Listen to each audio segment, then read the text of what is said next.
Okay, here's what you're going to do if you meet another narcissist. If you're getting yourself back out in the field, in the dating pool, and you're trying to meet some people, whether bar or online or wherever people go to meet people, although I wouldn't suggest really doing it online, but um, if you're meeting someone new and they're asking you about yourself, I have some funny tips that might help you to deal with and weed out potential narcissists. So the first thing you're going to do is, if they ask you what you do for a living, okay, just tell them that you're a narcissistic abuse expert.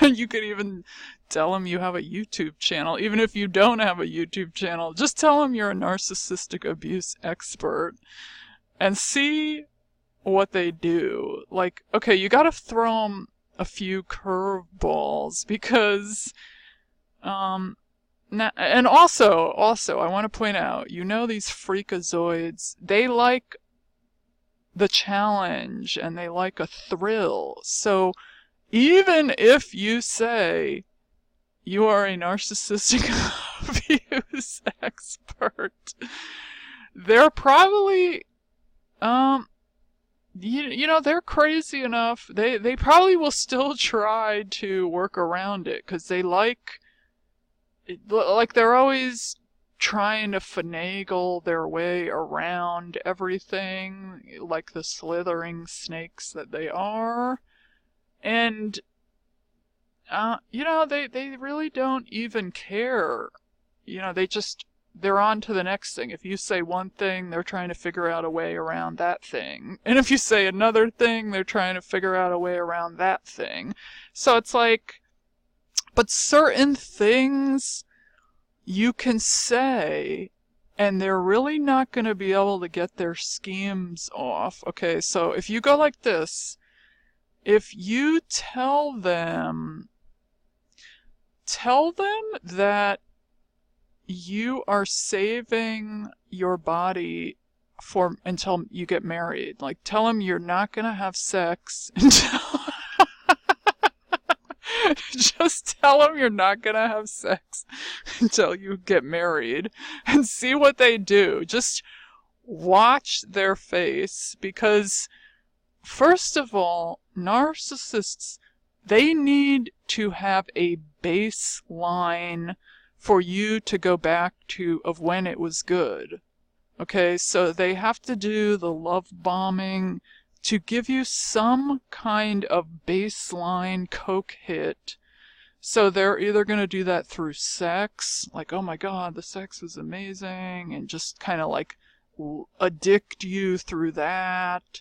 Or the love bombing, you're so addicted to the dopamine hit, you're trying to get back to that, you don't care what you have to do. Oh my god, I just gotta get back to that good place, I just gotta get back to when it was good. They have to give you a baseline of something, some time when it was good to reflect on. If they don't do that, then you're gonna be out of there faster. You get what I'm saying? So if you tell them that you are waiting until you get married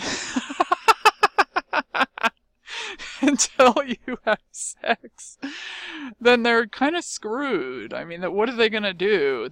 A lot of them don't want to get married. Some of them do. Some of them like to have like they marry someone so they can reflect out the perfect coiffed image on their social media. We all know they love to do that. And then they're just going to go and cheat and do all their whatever the hell they want to do anyway while they're married.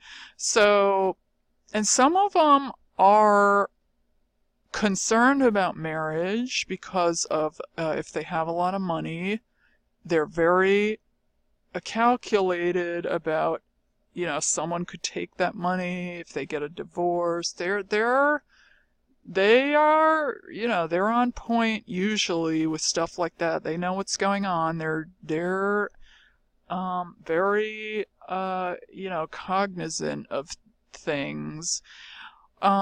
Also, if you tell the person, and I already did a different video on this, but, well, no, I didn't. I kind of mentioned it, but I didn't mention it like this. But basically, if they're like, oh, what's your social media? Or, and you're just like, oh, I don't use social media.